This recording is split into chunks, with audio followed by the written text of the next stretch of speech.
உக்ரைனோட நேரப்படி சுமார் 5 மணி இருக்கலாம் சாயங்காலம். அந்த டைம்ல உக்ரைனோட மத்திய பகுதியில வந்து பாத்தீங்கன்னா மிசைலை பயன்படுத்தி தாக்குதலை பண்ணிக்கிறாங்க ரஷ்யா அப்படின்ற குற்றச்சாட்டுகள் உக்ரைன் தரப்புல இருந்து வந்துகிட்டு இருக்கு.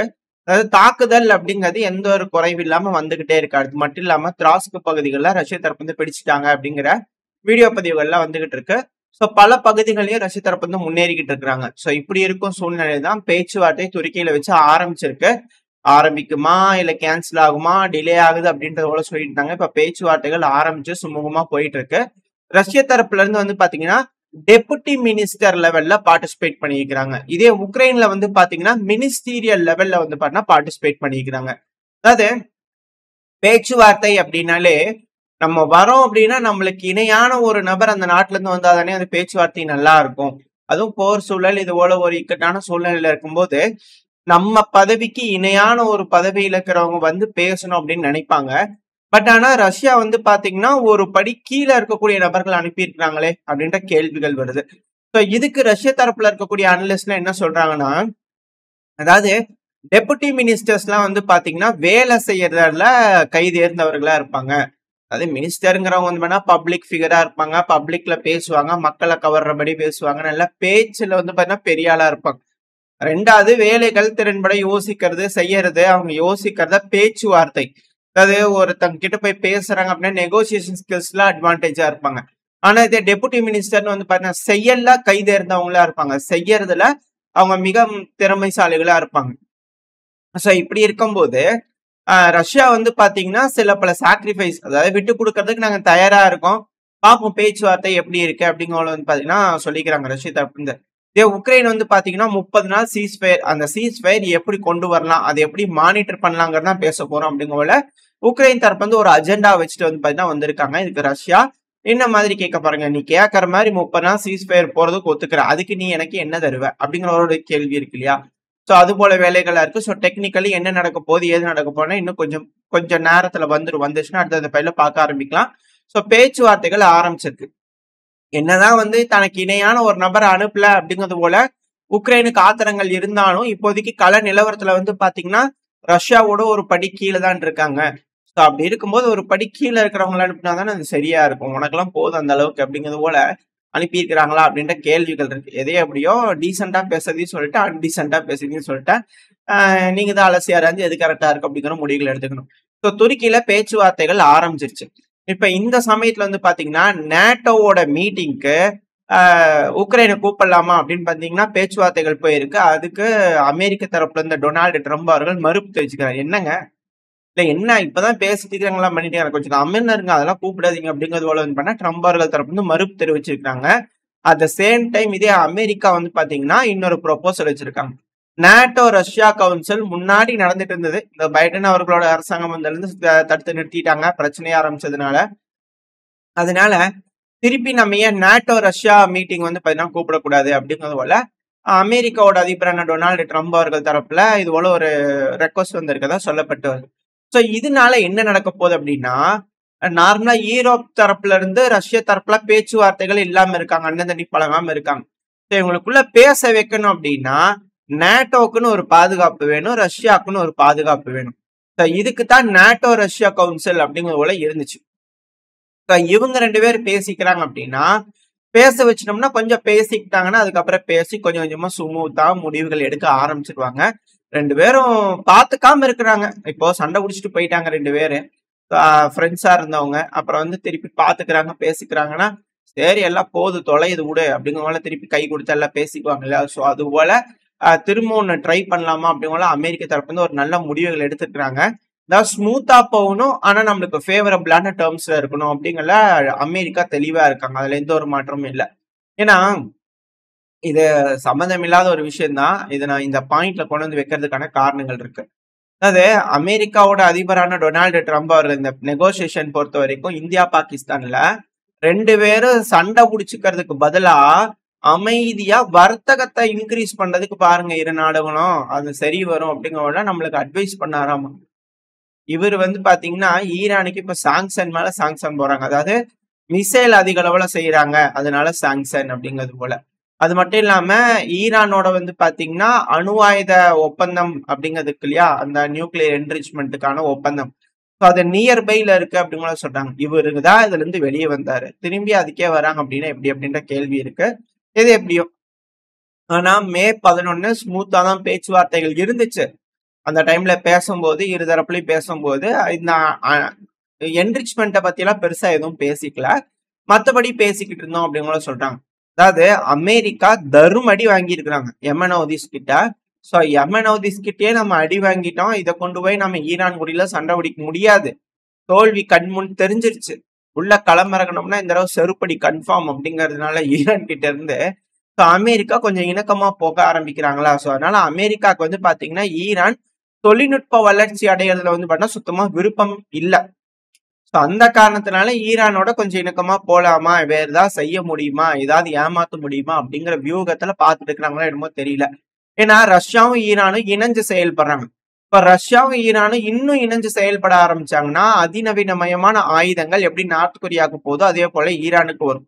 ஈரான் சேட்டலைட் தொழில்நுட்பத்துல அடுத்த கட்ட வளர்ச்சி போயிட்டாங்க. நார்த் கொரியா அடுத்த கட்ட வளர்ச்சி போயிட்டாங்க. இப்ப கூட வந்து பார்த்தா செகண்ட் ஃப்ரிகேட் கட்டமைச்சிட்டு இருக்கிறாங்களாமா நார்த் கொரியா. அதாவது சீனா குழந்தைய பெத்து போடுற மாதிரி பெத்து போட்டே இருக்கிறாங்க படகுகள்ல அப்படிங்கிற குற்றச்சாட்டு இருக்கு. இப்ப கிம் ஜாங் உன் அவர்கள் அடுத்த இதுல இறங்கிட்டார். அதாவது அந்த பசிபிக்ல வந்து பாத்தீங்கன்னா அந்த பசிபிக் பிராந்தியத்துல வந்து பாத்தீங்கன்னா ரஷ்யா, சைனா, நார்த் கொரியா 3 நாடுகளும் தர்மத்துக்கு இது போல ஷிப்பா கட்டமைச்சாங்கன்னா அமெரிக்கா பாதாளத்துக்கு போயிடுவாங்க, அதுல பாதாளத்துக்கு போயிடுவாங்க இந்த வர்த்தக ஆளுமையில அப்படிங்கிற பலர் தரப்புல இருந்து கருத்துக்கள் இருக்கு. ஸோ இது எல்லாத்துக்கும் வந்து பாத்தீங்கன்னா மிக முக்கியமான காரணம் ரஷ்யாவுக்கு கொடுத்த நெருக்கடிகள். ஸோ அந்த நெருக்கடிகளின் காரணமா தான் இப்ப இந்த நாடுகள்லாம் ஒரு சேர இது போல வளர்ச்சி அடைஞ்சுக்கிட்டு இருக்காங்க. அது மட்டும் இல்லாம சீனா இப்ப என்ன சொல்லியிருக்காங்கன்னா இந்த பிராந்தியத்துல அமைதி வேணும் அப்படிங்கிறதுக்காக ரஷ்யாவோட நாங்க ஸ்ட்ராங்கா நின்று உதவுவோம், நாங்க சப்போர்ட் தர ஸ்ட்ராட்டஜிக்கல் அலையன்ஸ் வச்சுக்கிறதுக்கு நாங்க தயாரா இருக்கோம் அப்படிங்கிற சொல்றாங்க. இது நமக்கு மிக பெரும் பின்னடைவை ஏற்படுத்தும். அதாவது இதைத்தான் சொல்ல வந்தேன். இந்த இடத்துல நீங்க அப்ளை பண்ணீங்கன்னா தெரியும். இந்த ரஷ்யா உக்ரைன் பிரச்சனை காரணத்தினால அமெரிக்கா தன்னோட பார்வையை இந்த உலகத்து மேல மாத்த வேண்டிய சூழ்நிலை தள்ளப்பட்டிருக்கு. அதாவது ரஷ்யாவுக்கு பிடிச்சி நெருக்கடி கொடுத்தோம்னா மிக பெரும் சிக்கல். இது எப்படியாவது உறவுகளை மேம்படுத்தி ஏதோ ஒரு பிரச்சனையில இந்த உக்ரைன்ல வந்து பாத்தீங்கன்னா ஸ்மூத்தான இது ஃபேவரபிளான டேர்ம்ஸ் அவங்களுக்கு ஸோ பண்ணிட்டாங்க அப்படின்னா ஓகே, அப்படின்லாம் சிக்கல் தான் அப்படிங்கிற சொல்லியிருக்கிறாங்க. அது மட்டும் இல்லாம இது இன்னொன்னு ஃபேவரபிளான டேர்ம்ஸ் அது நம்ம சொல்ல வந்தோம்ல, அதுல வந்து பாத்தீங்கன்னா இதுக்கு முன்னாடி நம்மளுக்கும் அமெரிக்காவுக்கு நடுவுல ஒப்பந்தங்கள் இருந்திருக்கும். இல்லாம அமெரிக்காவோட ஆப்பிள் நிறுவனம் வந்து இந்தியால வந்து ஃபேக்டரிஸ் எல்லாம் அமைச்சிருக்க மாட்டாங்க. இப்ப டொனால்டு ட்ரம்ப் அவர்கள் என்ன சொல்றாரு அப்படின்னா இந்தியால மேனுஃபேக்சர் பண்ணாதீங்க, எழுத்து சாத்திட்டு வாங்க, ஃபேக்டரி அமெரிக்கால வச்சு தயாரிக்கலாமாமா ஐபோன் அப்படிங்கிறது போல ஆணையிட்டு இருக்கிறதா சொல்லப்பட்டு வருது. ஆனா நம்மளோட பொலிட்டிக்கல் லீடர்ஸ் என்ன செஞ்சிருக்கிறாங்கன்னா ஃப்ரீ ட்ரேட் அக்ரிமெண்ட்டை வந்து அமெரிக்காவோட போடுறதுக்காக ரெடியா ஒரு ப்ரொபோசல் வச்சிருக்கிறாங்க. அமெரிக்கா நம்ம நாட்டுல வந்து வியாபாரம் பண்ணிக்கலாம், எந்த ஒரு டாரிஃபும் இல்லாம ஜீரோ டாரிஃப் ஒரு ஆப்ஷன் வந்து பாத்தீங்கன்னா அமெரிக்கா வச்சுதான் சொல்லப்பட்டு வருது. அதாவது அதிகமான டாலர் நம்மளுக்குள்ள வரும். இங்க வராங்க, நம்ம போய் அங்க ஏற்றுமதி பண்ணும்போது நம்மளுக்கு டாரிஃப் இல்லை அப்படின்னா நம்ம அமெரிக்காக்கு அதிக அளவுல ஏற்றுமதி பண்ணுவோம். ஸோ அதனால நம்மளுக்கு டாலர் வரும். அமெரிக்கா இங்க வந்து வியாபாரம் பண்றாங்கன்னா நம்மளோட ரூபாய் அமெரிக்காக்கு அதிகமா போகும். ஸோ இது ரெண்டுமே வந்து பாத்தீங்கன்னா அமெரிக்காவுக்கு தான் இது. பட் இருந்தாலும் வெயிட் பண்ணி பார்ப்போம் என்ன நடக்க போகுது, ஏது நடக்க போகுதுன்னா. இதுக்கு பின்னாடி நிறைய காரணங்கள் இருக்கு. என்ன காரணங்கள் அப்படிங்கிறதெல்லாம் நான் தனியா தெளிவா பார்க்க ஆரம்பிக்கலாம். பட் ஆனால் வெயிட் பண்ணி பார்ப்போம் என்ன மாதிரியான முடிவுகள் அமெரிக்கா எடுக்க போறாங்க, இதனால நம்மளுக்கு நல்லது நடக்குதா கெட்டது நடக்குதா அப்படிங்கிறத வரக்கூடிய காலங்கள் நம்மளுக்கு காமிச்சு கொடுத்துரும். நம்மளோட நிலைப்பாடு எந்த அளவுக்கு முரண்பாடா இருக்கு அமெரிக்காக்கு அப்படிங்கிறது இருந்து பாத்துக்க முடியுது. அது மட்டும் இல்லாம இந்த இந்தியா பாகிஸ்தான் பிரச்சனையில வந்து பாத்தீங்கன்னா ரஃபேல் விமானத்தை வீழ்த்தியாச்சு அப்படிங்கறது வந்து பாத்தீங்கன்னா பாகிஸ்தான் தரப்புல இருந்து கிளப்பி விட்ட அந்த புரளி அது உண்மையோ பொய்யோ இப்ப வரைக்கும் கன்ஃபார்ம் பண்ணல. சோ அது பொய் தான். இப்ப வரைக்கும் அது கன்ஃபார்ம் ஆனாதான் உண்மை, இல்லைன்னா அது புரளி தான். இந்த புரளிய எல்லாரும் கையில எடுத்துக்கிறாங்க. அமெரிக்காவும் அதை கையில எடுத்துக்கிறாங்க, ரஷ்யாவும் கையில எடுத்துக்கிறாங்க, சீனாவும் கையில எடுத்துக்கிறாங்க. காரணம் என்னன்னா பிரான்ஸோட ஏவியேஷன் இண்டஸ்ட்ரி ஆல்ரெடி பாதாளத்துல இருக்குது. அப்படியே அடிச்சு உட்கார வச்சிடலாமா அப்படிங்கிற முடிவு பண்ணிட்டாங்களான்னு தெரியல. ஏன்னா இது ரொம்ப ரொம்ப திரும்பி திரும்பி பேசுறதுனால பிரான்ஸோட ஷேர்ஸ் அதுக்கு மேல நம்பகத்தன்மை எல்லாமே குறைஞ்சுக்கிட்டு இருக்கு. அட் சேம் டைம் சைனாவோட ஷேர்ஸ் இன்க்ரீஸ் ஆச்சு, அதுக்கப்புறம் டவுன் ஆகுது. பட் ஆனா இது வந்து இப்ப டாப் கண்டெண்டர்ஸ் அப்படிங்கிறது வந்து பாத்தீங்கன்னா அமெரிக்கா, இன்னொன்னு ரஷ்யா. அமெரிக்கா தன்னோட F-35 இதுதான் சரியான தருணம், இந்தியா வாங்கிக்கணும். இந்தியா வந்து பாத்தீங்கன்னா ஸ்ட்ரென்த்தா இருக்கணும்னா F-35 வாங்கி வச்சுக்கணும் அப்படிங்கிற ஒரு ப்ரொபோசலை வைக்கிறாங்க. அதாவது தேவையில்லாம அமெரிக்கா அவங்களோட அதிநவீனமயமான விமானங்களை கொண்டு வந்து தரமாட்டாங்களே, இந்தியாவுக்கு நம்மளுக்கு தரமாட்டாங்களே அப்படிங்கிற ஒரு சந்தேகங்கள் இருக்கு. இதுக்கு அடுத்தது வரேன். ஆனா இதே ரஷ்யா வந்து பாத்தீங்கன்னா இதுதான் தரணும், ரஃபேல்லாம் தூக்கி குப்பையில போட்டு Su-57 வாங்கிக்கிங்க, எல்லா ஆப்ஷன் பண்ணலாம் அப்படிங்கிற ரஷ்ய தரப்பு வந்து இன்னொரு இதுல ரெடியா இருக்காங்க. நம்மளோட பிரைம் மினிஸ்டர் வந்து பாத்தீங்கன்னா வாங்க எங்க ஊருக்கு வந்துட்டு போங்க அப்படிங்கிற ரெக்வஸ்ட் வச்சிருக்கோம். ரஷ்ய அதிபரும் வரங்க அப்படிங்கிற சொல்லியிருக்கிறாங்க, கன்ஃபார்ம் பண்ணிக்கிறாங்க. ஸோ அந்த விசிட்ல மிக பெரும் திருப்பங்கள் நடக்கும் அப்படிங்கிற சொல்லப்பட்டு வருது. வெயிட் பண்ணி பார்ப்போம் என்ன மாதிரியான ஒப்பந்தங்கள்லாம் கையெழுத்திடப்படுது, எந்த மாதிரி டிஃபென்ஸ் தொழில்நுட்பங்கள்லாம் வளரப்போகுது, நம்ம இரு நாடுகளுக்கு நடுவுல மலரப்போகுது என்னென்னலாம் அப்படிங்கிறதெல்லாம் வெயிட் பண்ணி பார்த்தலாம். இப்போ இந்த F-35 வரும். அது கனடா இருக்கிறாங்க இல்லையா, அமெரிக்காவோட அண்டை நாடு. அமெரிக்காவோட அண்டை நாடு, நேட்டோல இருக்கக்கூடிய மிக முக்கியமான நாடு. அவங்க 88 F-35 ரக விமானத்தை வந்து வாங்கலாம் அப்படின்னு ஆர்டர் கொடுக்கறதுக்கு இருந்தாங்க. இப்ப எங்களுக்கு வேணாங்க, அது வேண்டாம், வேஸ்ட், இருக்கிறத வச்சு நாங்க பாத்துக்கிறோம், அது வேஸ்ட், வேண்டாம் அப்படிங்கல அவங்க அந்த ஆர்டரை வந்து பாத்தீங்கன்னா ரத்து பண்றதுனால மிக பெரும் சர்ச்சைகள் கிளம்பிட்டு இருக்கு. F-35ங்கிற விமானம் 5ஆம் தலைமுறை போர் விமானங்கிறதே ஒரு பொய்யா அப்படிங்கிற கேள்விகள் இப்ப வெட்ட வெளிச்சம் ஆயிட்டு இருக்கு. அதுக்கான காரணம் யமன் ஹவுதிஸ். நன்றிகள், கொடான கொடி நன்றிகள். MQ-9 ரீப்பர் ட்ரோன் அடிச்சு தட்டும் போதே தெரிஞ்சிருச்சு.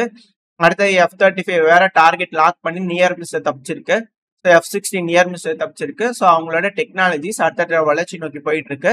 ஸோ இதனால அமெரிக்காவோட விமானங்களும் வேஸ்ட் அப்படிங்கிறதோட தெரிஞ்சுக்க முடியுது. அதுக்கான தனி பதிவே போட்டிருக்கோம். ஸோ இப்போ அந்த F-35 வந்து வேஸ்ட் ஆயிடுச்சு, யாரும் வாங்க மாட்டாங்க. ஸோ அதனால நம்மளுக்கு கொண்டு வந்து விற்கிறதுக்கு ஆஃபர் வைக்கிறாங்களா, இதுதான் டைம், இப்பவே ஏதோ ஒரு டீலை போட்டு வித்தா தான் உண்டு, இல்லைன்னா சிக்கலாயிரும் அப்படிங்கிறதுக்காக நம்மளுக்கு விமான ஷார்டேஜ்ல பெருமளவுல இருக்கும். இதை கேபிட்டலைஸ் பண்றதுக்காக இது போல போலியான வதந்திகள் பாகிஸ்தானை வச்சு கிளப்பி விட்டு இது போல செஞ்சுக்கிறாங்களா அப்படிங்கிற கேள்விகள்லாம் வருது. எது எப்படியோ, ஏன்னா பாகிஸ்தான் பார்க்கும் போதே ஏர் பேட்டில் தான் அதிகமா என்கேஜ் பண்ணியிருக்காங்க.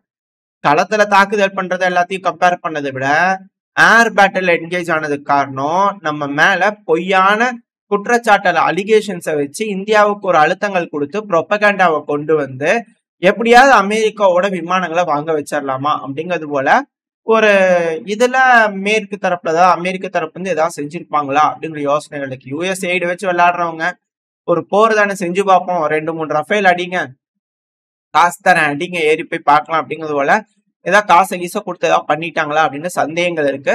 ஸோ வெயிட் பண்ணி பார்ப்போம். ஏன்னா அதுக்கான வேலைகள் இறங்கி இருக்கிறாங்க. F-35 வேஸ்ட்டுங்கிறது எல்லாத்துக்கும் தெரிஞ்சிருச்சுங்க, யமன் ஹவுதிஸ் காமிச்சிட்டாங்க. அதனால இது அந்த பேச்சே இங்க வேண்டாம், நம்ம மற்ற ஆப்ஷன்ஸை நோக்கி போறதா நம்மளுக்கு பெஸ்டா இருக்கும். உங்களோட கருத்துக்கள் என்ன? இது என்னோட தனிப்பட்ட கருத்து.